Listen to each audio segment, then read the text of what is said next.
Whether you're like the man I gave a ride to tonight, David, who enjoys the delicacies of a 6-course meal as one of the greatest delights of his life, and it shows on his physical frame, being overweight, and he admitted to probably not gonna live a long life because of his love and pleasure for food. Or if you're like Brianna, who I picked up at the bar at 2:30 a.m., who was talking about needing to get home tonight because she is going to church in the morning.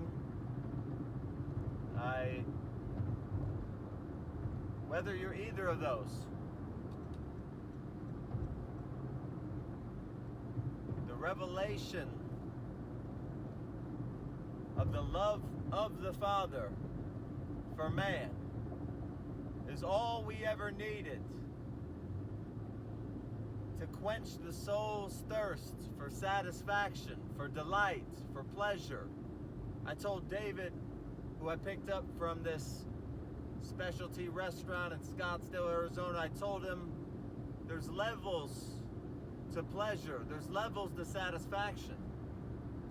And unless you've tasted of those levels, you would never know that there's levels to satisfaction in life. I said, I live from the satisfaction of an identity that has destroyed the satisfaction from off of me that I felt at one time I needed for food. I used to be like that, where the food was a source of satisfaction. There was a semblance of pleasure, but ultimately not the one that satisfies ultimately. That pleasure and that satisfaction is reserved for God alone.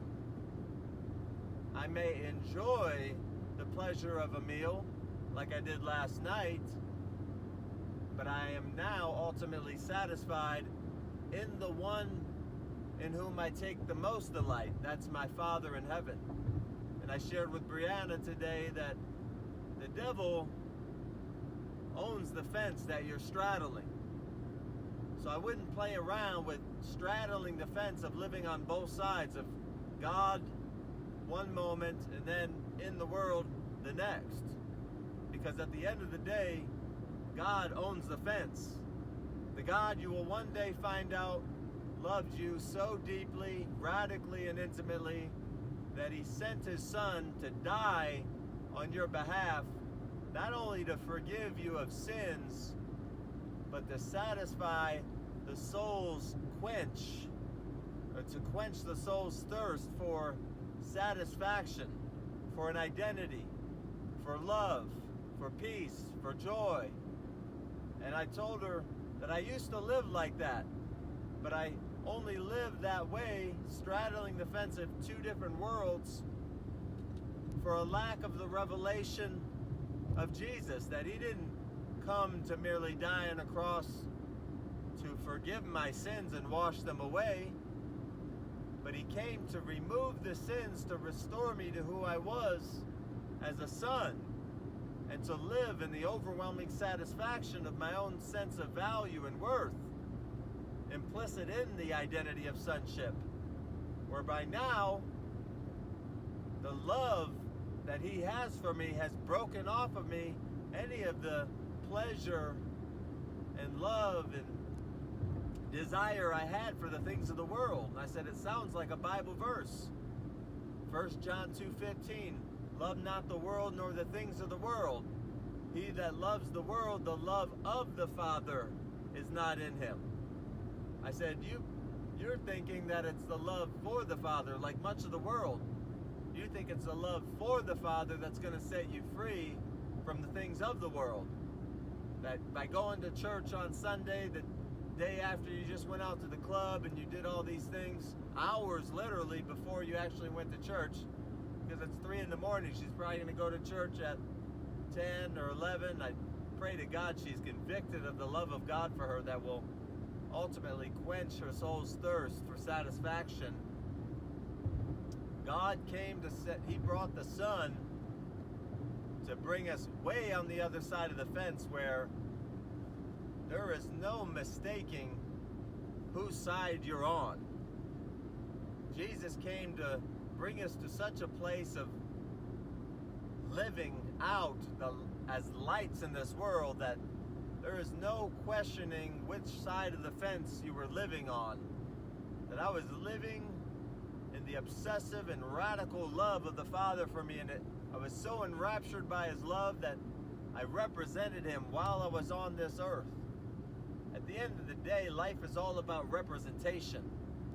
Will you represent the God who purchased you to live as an ambassador, to live as a son or a daughter, to show the world what holy living looks like, what it looks like to be satisfied in Him alone, what it looks like to be free with no vices, what it looks like to live from the place of divine health, what it looks like to be at peace and in joy on a daily basis, no matter what the circumstance or condition of this life or of this world, that you're living in the peace of joy that Jesus paid for you to live in, and it's non-negotiable?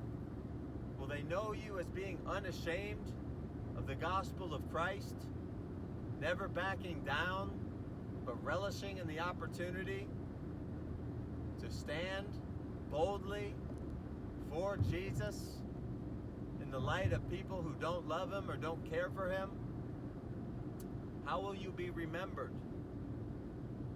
As one that was unquestionably blazing and bold, undeniable, uncompromisable, non-negotiable, where the glory of God was seen on you, in you, through you, that you were enraptured in the love of God for you? I thought it was a fitting occasion tonight to meet Brianna and David, and it showed me how desperately we need today a revelation of the love of the Father. Because only in a revelation of the love of the Father, and by the way, this is Father's Day, how will I give the love of God to my children, having never been loved as a child by my Heavenly Father? I'm radically limited in my own abilities and my own strength to give love to my children by the level of love at which I've allowed Him in. So I plead with you tonight, allow the love of the Father to enter in. The one who already demonstrated the greatness of His love for you.